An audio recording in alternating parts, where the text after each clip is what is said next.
1776, this great nation accepted that armed conflict was the only way to preserve our rights to life, liberty, and the pursuit of happiness. If our founding fathers could only see us now.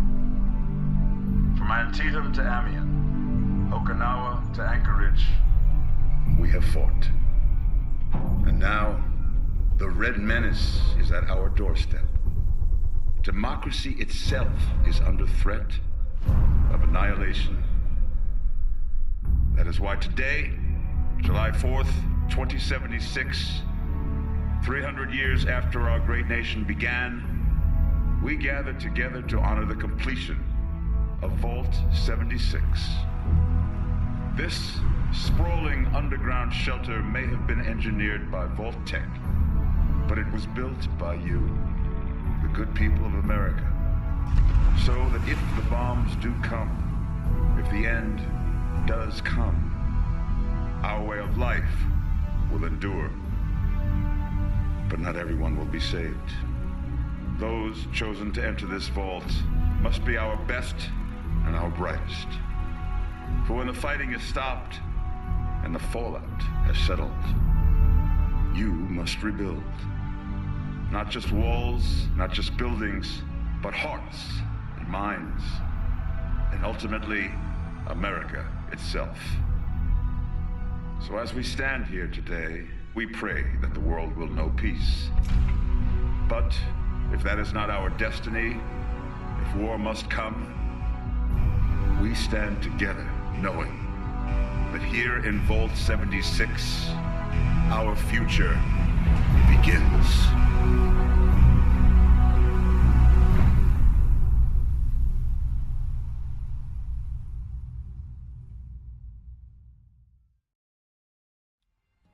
Hello ladies and gentlemen, I'm Adam Wolf from Gamers Platform, and in this video I've got a nice little review for you of the Fallout 76 beta. Now, keep in mind a couple of things as we go through this little review. I played 2 hours of the game, so I'm not an expert, okay? I don't know everything there is to know about the game.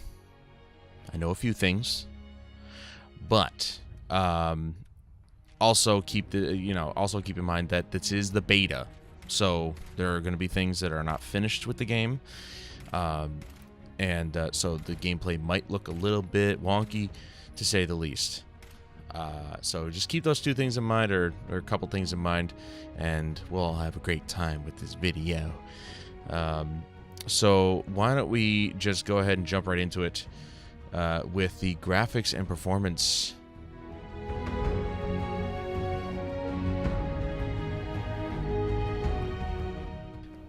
Starting right off, if you take a look at the footage that you're watching here, I mean, it pretty much looks like Fallout 4. There are improvements to the graphics with this Fallout game, but they're very subtle. Like, there's been changes to the lighting, maybe some shadow changes, some shaders here and there, but overall, maybe some improvements in textures as well. But overall, it pretty much looks like Fallout 4. And so, you know, because it is running on the same engine, the creation engine. So we're not going to see too much of an improvement between this and Fallout 4. However, what you should be able to expect is that they would know how to use their engine, since they used it already in a previous title. But there are a ton of graphical issues. You might even see some as you watch the video. Ground textures blinking. When you go into the repair mode in a crafting station, so for weapons and armor, you'll see this weird filter. I don't know what's going on. It's probably not intentional. No doubt it's not intentional, because it doesn't show up in the crafting menu. But in the repair menu, you get this weird, noisy black filter over the top of, well, pretty much the entire game. And it's just, it doesn't look good. It makes it look really, really bad, actually. So, you know, hopefully that gets fixed, and hopefully they know about it. If they don't, then we might have an issue. They will know about it, I'm sure. Somebody will report it. Or they'll watch my video. Hi, Bethesda. And other things that make maybe look kind of bad. There's massive texture streaming issues with this game. So, you'll see buildings not loading their textures right away, or sometimes even if like the clothing you're wearing will sometimes unload itself. So it's a bit weird. Like, it'll become muddy, but then it'll slowly fade into a decent texture as you pass by boulders on this, in the world, that they can show lower texture models and stuff like that. So it's a bit strange, to say the least. So there's definitely a major texture streaming issue. One other thing I forgot to mention: this is being played on the PS4. So this whole review is based around the PS4 version. If you're on the PC or Xbox One versions, you might definitely have a much better experience. But for consoles at the moment, it's not looking great. Along with the texture streaming issues, we do have some other issues, some other problems. I keep saying issues a lot. A couple other problems. The view distance has been drastically reduced. So, we've got a lot of problems with the textures loading, and add the view distance being brought in quite a bit, then you have a mess of just muddiness all around you. Buildings and land and boulders and stuff like that. Everything's just looking muddy as you look out at it in the distance. I think they tried to mask this with the depth of field effect that they actually implemented into the game, which is actually, it's not terrible. It's actually a pretty decent implementation of depth of field, but that's just a guess of mine that they may have put that in the game to kind of hide some of the imperfections in the distance, because they knew they were going to have to do that in a game of this scale, because you have to have other players in the game. But if you really look for it, it doesn't look great. Anisotropic filtering is extremely pared back as well, so flat surfaces tend to look worse as you get further and further away. Their textures look worse, and so I don't know. All of this combined makes for a very low resolution, muddied game, and it's just not a great experience. It doesn't really show what the creation engine can possibly do. This might be due to network issues as well. I'm not entirely sure, but you still, you got to have that in mind. It's still, this is something they should know how to work with. The creation engine is their engine, so they should know how to work with it. Along with the graphics, I'm going to be including, things about animations and network performance. Some animations are missing. So when a pretty good example of this is when you access a crafting station, like cooking, weapons, armor, the animation plays of your character starting to work. But once you exit those crafting stations, it just exits. There's no animation playing. Your character doesn't get up or doesn't move away. He or she just all of a sudden just pops out. Like, the camera pops way back. If you're in third person, which I'm a big third person fan, so if I'm since I'm in third person, the camera just pops right back behind you. There's no animation to play you out. There's no fading out. It just boom, you're out. And it's a bit weird. It's a bit jarring, to say the least, especially since Fallout 4 had a nice smooth transition between entering and exiting the crafting stations. Fallout 76 only seems to have half of that working.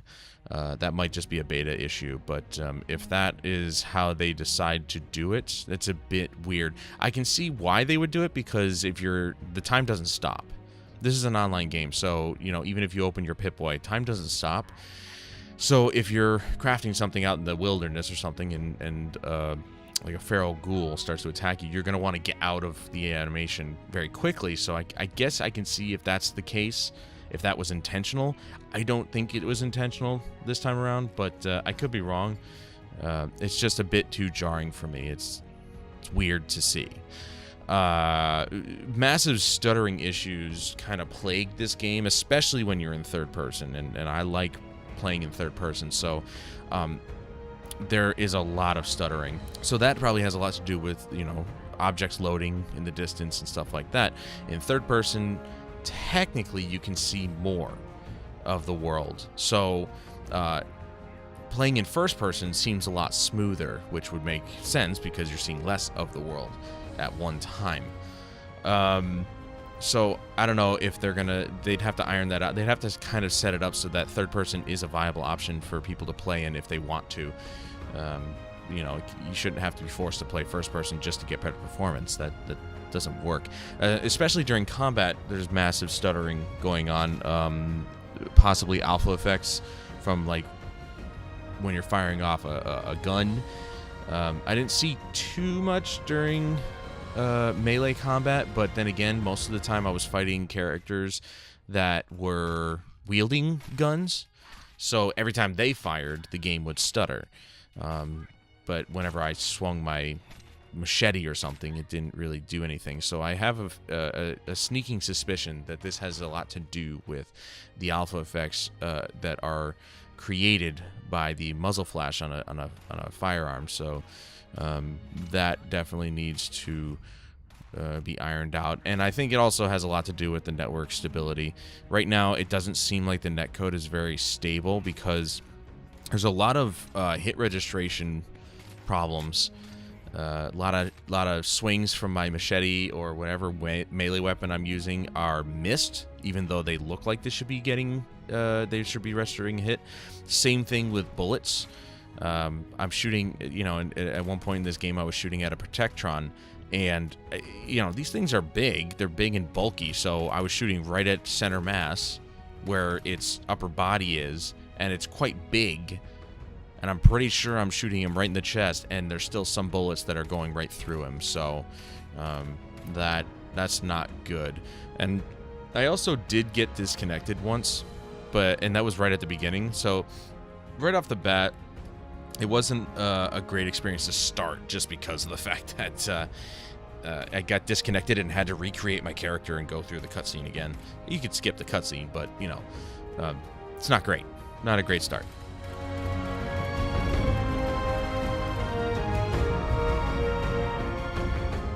All right, moving on to gameplay. Back on the note of combat, when it is working, it actually works. It's actually very solid. It's a lot of fun combat. Melee weapons, they sound like they hit hard. Gunshots, well, the guns sound pretty much the same. But they do their job. But the melee system, I think, I don't recall in Fallout 4 if this ever happened, but the melee system now actually affects the stability of the enemies. So if you hit them and your melee combat is actually pretty high, they'll stumble backwards, which kind of gives you an opening for another hit, which is great. That probably does occur in Fallout 4, but I didn't spend a lot of time doing melee combat because there's just so many guns and ammo there's so much ammo in that game. Whereas this game definitely puts a lot more emphasis on melee combat and crafting in the early game. I feel like it does, because you don't start out with a lot of ammo, and one of the I don't know if this is the same for everybody, but one of the main weapons that I picked up right off the bat as soon as I exited the vault was a machete. So I feel like they're kind of driving the game in a melee-focused way at the beginning.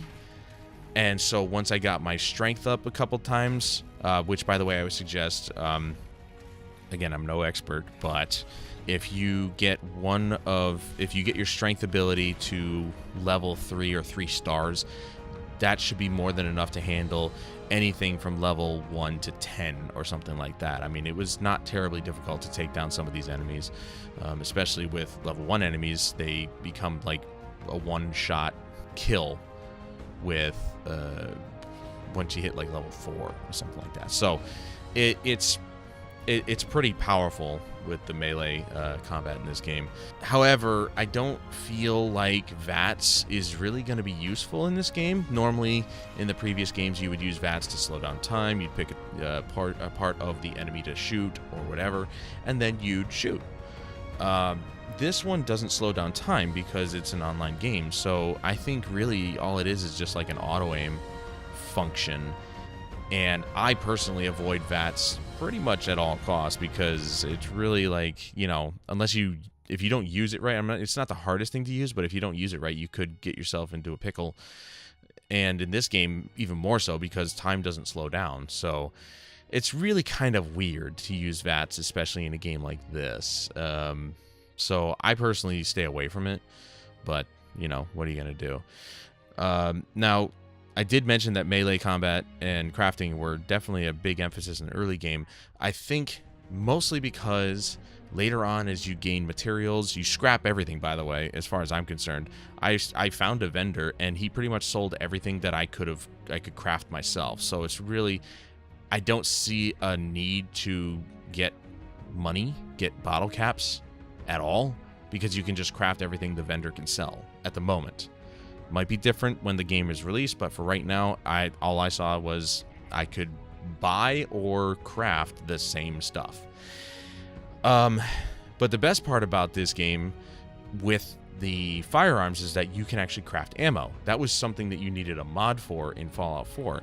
In this game, they just put it in, which is really cool. So if you need more ammo, you got to find the materials, but you can craft your ammo. And so it allows you to be able to get however much ammo you need, just by simply going around the world and picking up things that you could scrap, instead of wasting all your money buying ammo or trying to find it, because the only enemies that have the ammo are the ones that wield guns, and surprisingly they're pretty abundant, but it really they're kind of spread out, so you're not always going to come across them. And if you use your guns all the time, you run out of ammo pretty quickly in the early game. So that's why I suggest sticking with melee combat to get your ammo and your guns together, and then, you know, go from there.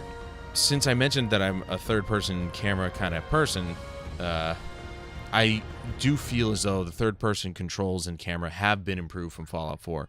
In Fallout 4, I felt like I got stuck for some reason a lot when you know, rolling in third person.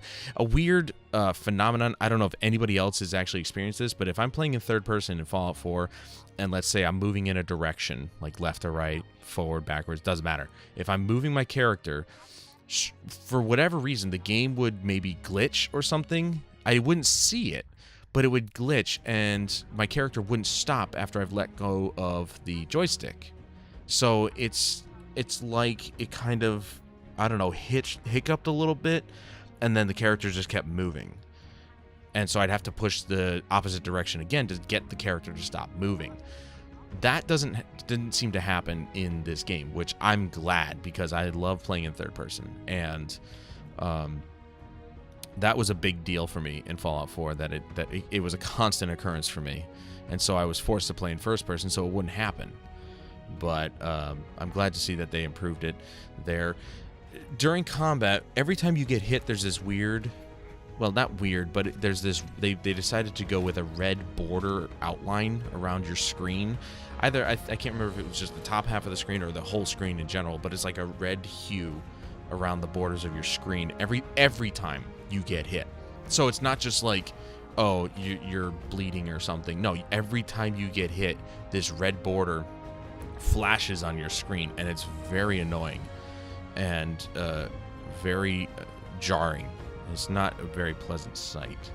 So I'm not a fan of it. They're probably not going to get rid of it, but it'd be nice if they did, because we really don't need, you know, I think Fallout 4 had blood splatters. Why didn't they just do that? You know, I mean, at least that was not terrible. This is just a flash of red, and it makes the screen a little bit harder to see. I don't know. Maybe it's just me. It just doesn't look good for me, which is a shame, because the user interface actually looks really clean, in my opinion. Okay, some people don't like the user interface. I think it's okay. It's clean. It's minimal, which is good, but it shows you just enough information to where you don't get lost, which is great. I think that's, you should know where you're going and what you're doing. It has the classic compass on the bottom, but yeah, it kind of just lets you it doesn't hold your hand too much. You know, there are still waypoints to objectives and stuff, but in a lot of open world games, it'll show you like a physical, like a path, like drawn out for you to go. Whereas this one is like, it just gives you the waypoint on your compass and that's it. And then you just pick the direction. How you want to get there is up to you. So I like that. The inventory system is very familiar. So if you've played Fallout in the past, hell, Fallout 4, let's just say, it's very, very similar to Fallout 4. So you can hop right into the game and just feel right at home. The survival aspect of the game, they have a food and water meter in Fallout 76, which is fine. It's a nice little touch, but you know, and it doesn't get in the way of gameplay, which is great. Some games that are based around survival kind of have a problem with making it the core concept of the game, where you constantly have to feed yourself and give yourself water. This doesn't do that, but at the same time, I feel like it's a pointless feature because you're always going to need water and food to heal yourself. It's not just stim packs that can heal you. Yes, there's radiation, but there's Radaway that you can take, so that's not a problem. So eating food, even if you haven't cooked it, isn't really that big of a deal. And you're always going to have it on you. So why bother having the food and water meter if you're always going to use it to heal yourself anyway? It just doesn't make much sense to be there. It's just another added thing that, oh, if you forget to eat, which if you're always taking damage, then you're never going to forget to eat, that it may affect you negatively. But I just don't see it being a thing that really contributes too much to the game. If you somehow let your food and water meter get too low, I'd be surprised, first of all, and second of all, then yeah, you'd be penalized. But it's just, it seems like a stupid feature, a really, really pointless feature to me to have in the game. One of the changes that I definitely like a lot is the Pip-Boy UI. Sometimes, you know, when you hit circle or B on the gamepad, it opens up your Pip-Boy, you know, zooms in on your arm, and you know, that was cool. Okay, that was a really cool thing for them to do between Fallout 3 and Fallout 4, but sometimes the animation just slows the game down a little bit. Like there's always been a delay between when you hit the button and when it pulls up, and there's maybe some frame rate drops when it pulls up. Well, in this, they've given you two options. You can either do the traditional Pip-Boy user interface, or you can actually make it look like a power armor interface, basically. Not entirely, but it doesn't go zooming in on your arm to the physical Pip-Boy. It just opens up the Pip-Boy on your screen. And you probably will see that in the video. I'll show it to you guys in the video. Which I think is great. That makes it so much easier to open up the Pip-Boy and just get your stuff done instead of having to wait for it to animate to get into your Pip-Boy. I like the alternate view so much better. So that was a really cool thing. Another big improvement, we have a full-size colored map, which is great because it's not tied to the Pip-Boy. You just press start or the options button and it opens it up. One minor issue is that it may actually hang up for a second, so that can be a problem when trying to open the map. But overall, you can look at the entire map. I didn't test to see if you could put waypoints, but since the quests were already, you know, given a waypoint on the map, there was really no need to put a waypoint on it. So I don't know. So I'm not really sure if you can place your own custom waypoints. I imagine you probably can, but I didn't see any. The biggest drawback, one of the coolest things, is that you can see all the players in the map that are on your server, so that's pretty cool. But one of the biggest drawbacks is that nothing is labeled. There's nothing labeled on the map, so you don't know what place is where until, you know, like say you have a quest in a place called Welch. There's actually a quest in a place called Welch in the game, and I'm damn near like in the upper portion of the map, Welch is on the southern part of the map, so it's a really long distance to travel. So, you know, if you don't like a lot of walking, this game may not be for you. Just gonna warn you right there. I didn't really experience any fast traveling. I don't know if there is any fast traveling, so that's a problem. If you don't like walking, I'm not opposed to it. It's just that it's a trek, man. It's a trek, but it'd be nice if some things were labeled so that we knew where we were going, instead of finding out when we get there. You know what I mean? Perks in this game are based on a card system and card packs. Does this sound familiar to anybody? Okay. When you level up, you get a card pack, and that card pack contains cards. Those cards can be added in as perks. You can have, as far as I can tell, you can only have 2 cards per stat boost. So you have the special stats, so strength, endurance, perception, etc. Each card pertains to one of those stats, and you can only have 2 cards in each stat at a time. While this is not a terrible system, and I don't see it being a terrible system, what I do see is that this is possibly going to be exploited for microtransactions. And that is a big no-no from me. I don't like microtransactions, especially if I'm spending $60 on a game. So if they don't exploit it for microtransactions, great. Then, you know, keep the system in. It works. It's actually kind of neat. You know, if you get 2 cards of the same kind, they're both like 1 star. You combine them together, you get a 2-star card. And then a 3rd card will combine with that 2-star card, and then you'll have a 3-star card, and that's the max card you can have, which is fine. It's a little extra meta game in it. But if these are going to be exploited, I'm not going to be very happy about that. You know, I'm already starting to maybe not want to pick this game up day one. I pre-ordered it, yes, but I can take that pre-order away, so it's not really that big a deal. So I'm hoping that maybe they don't do that. There's only one of the big downsides to this is that there's only a handful of enemy types. So you got your robots, you got your feral ghouls, you got your insects, but now there's this new enemy, and so far there's only one new enemy as far as I can tell, called Scorched.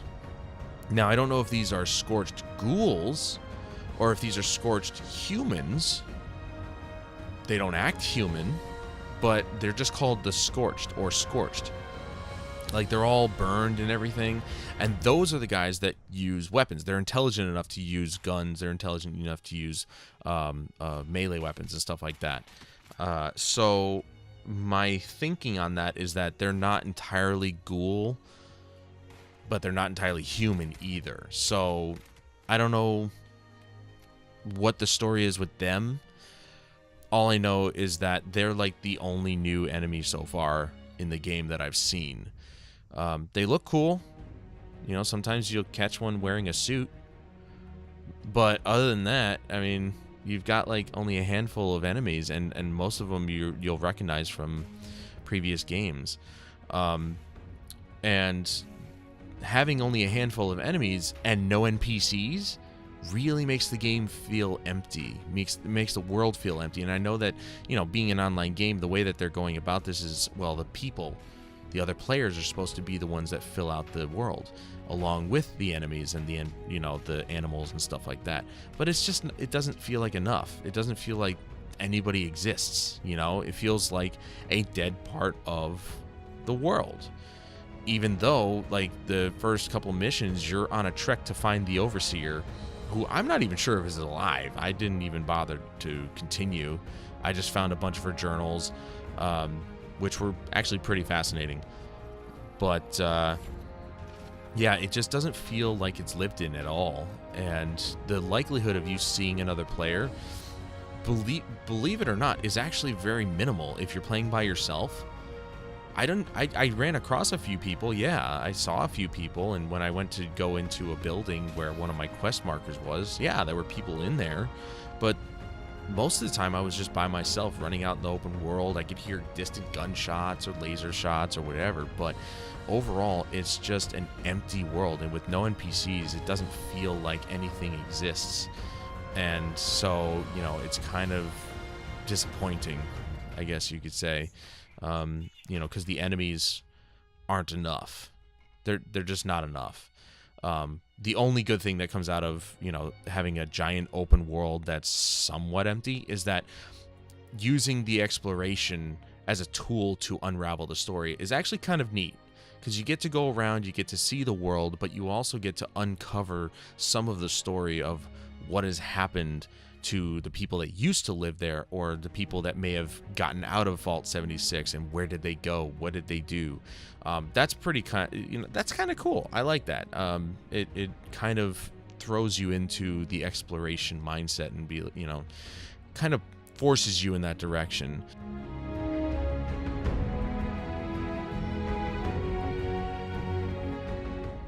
The last thing I want to talk about today is the sound and ambiance of the game. Now, this is actually really short. There wasn't much to say about the sound of the game, because most of the sounds, if not all of them, are recycled from previous games. So the weapons, the ambient sounds, the footsteps, the enemies, all of it is taken from either Fallout 4 or pretty much most Fallout games. I would say probably more comparable to Fallout 4. The sounds it just sounds the same. It sounds like Fallout 4. So if you played Fallout 4, you're gonna be very familiar with how guns sound, with how the feral ghouls sound, the insects and everything. But I will say that the positional audio is actually pretty good. It's not great. It's not like Battlefield good.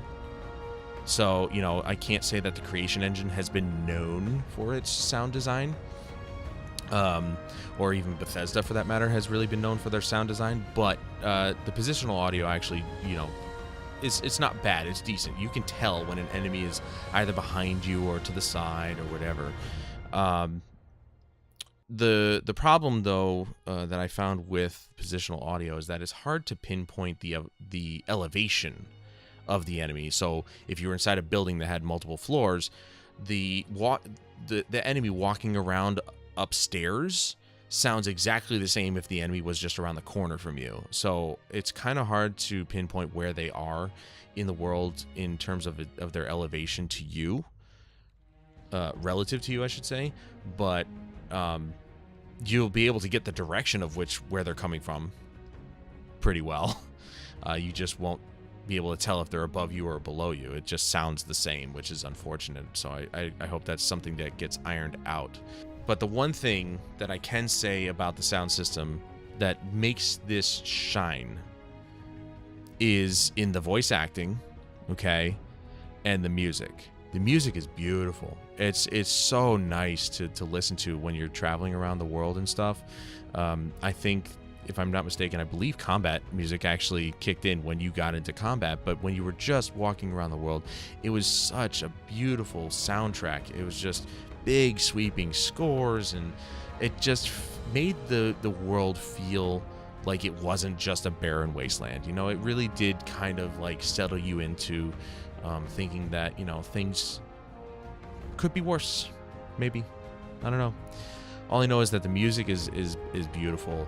The voice acting, when I'm listening to the Overseer's holotapes, or I pick up a holotape of somebody who left one behind. There was one holotape of this old woman who left a holotape for her family to find or something like that, and she was talking about how she was, you know, just enjoying her time with her I think her kids or something like that. I mean, it was just a really sweet story, and it was kind of sad because you find it next to her and she's dead. So it's a bit sad, but it's very, like, the voice acting was very well done, and it really makes you believe in those characters and really makes you feel for them, and that's what really sets Bethesda games apart sometimes from other games, is that they hire some of the best voice actors that really bring you and immerse you into the world that they build. So it was really nice. So a couple final thoughts here on the note of the look of the game. It is, as I mentioned before, running off of the Creation Engine, which was used for Fallout 4, hence the reason why it looks like Fallout 4. And as I said before, it's not necessarily a bad thing, but I do feel as though the Creation Engine hit its stride with the last game. You know, Fallout 4 probably looked as good as it could, and given the fact that it was only on the current gen consoles, it wasn't on last gen systems, and it of course came out on PC, you know, they probably hit the peak of what the current version of the Creation Engine could do. So that's why the differences in graphics are very minimal with Fallout 76. So it'll be interesting to see what they do with the next either major entry into the series or with Elder Scrolls 6. So we'll have to see, and hopefully maybe they just move on with a new engine, like build a new Creation Engine from the ground up or something. But all I know is that that's definitely, this one's hit its peak. You know, so if they really want to improve their games, they should probably look into getting a new engine. The last major note I want to hit upon, which, yes, that's a pun, is that the best thing about the game is that Inan Zur is at the helm of the composition and direction of the music in this game. You know, and I just mentioned the music is one of the best parts about the sound design in this game. It's beautiful music, and he once again just does a fantastic job of really kind of like selling you on this world through the music and making it feel like, even though it does feel separate from the series, because let's be honest, it's not a main entry. 76 is not a main entry. This is like Fallout New Vegas. It's just something extra. It's an in-betweener. He makes it also feel like it's part of the series as a whole. So he does it. It's weird how he does that with the music, where it just you know it's a separate game, but at the same time it feels a part of the Fallout series. It's beautiful music, and I think that's really the best part about the game in its entirety right now, is the sound design and the music. It really brings it together. So, you know, if you're gonna play this for any reason, I guess would be for the music at the moment, and the voice acting. You know, the story actually seems like it could be a really good one if it's done right. But overall, the beta wasn't that great of an experience, in my personal opinion. I think it's probably still about 3 to 4 months out. It really should be. Okay, it should be 3 to 4 months out, but unfortunately, it's coming out on the 14th. And with the way the beta ran, I don't think that this is going to be ready. I don't. It's really rough right now. And, you know, based on my personal experience in the industry, beta is when it's supposed to be 90 to 95% complete, like damn near finished. And this is not even close. They got graphical issues, texture streaming issues, stability issues, netcode issues. There's so many problems. And I don't think they're going to be able to iron all of that out in 13 days. Okay. So I don't know. This will be interesting. It'll be interesting, but I may not get it on release day based on this beta. Now, as far as I know, the last beta day is on the 3rd, from what I saw on the schedule. So as far as I understand, the 3rd will be the last day, and I did just delete it off my PS4, but I might have to re-download it to try it out again on the last day to see if maybe they made some improvements. One would think that on the off days they are working on it, because you can only play every other day, so there's got to be something going on behind the scenes. But if this is the way the game is now, I don't think 13 days is enough for them to fix it. And I really truly believe it's about 3 to 4 months out before it's considered a finished product. So if you were to consider this game anything, it's probably about Fallout 4.5, or maybe instead of calling it Fallout 76, call it Fallout Online.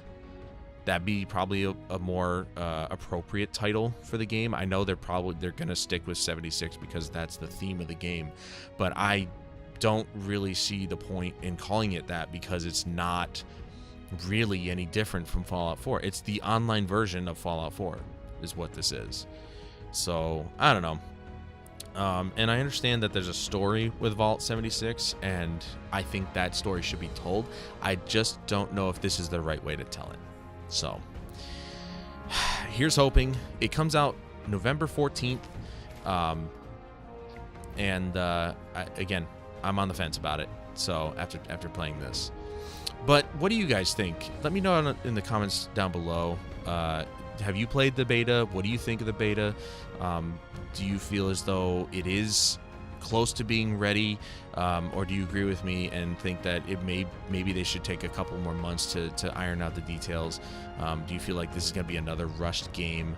And as far as I understand, mods aren't going to be available right off the bat, so this game is going to come out broken, and ain't nobody going to fix it unless Bethesda actually does something about it. So yeah.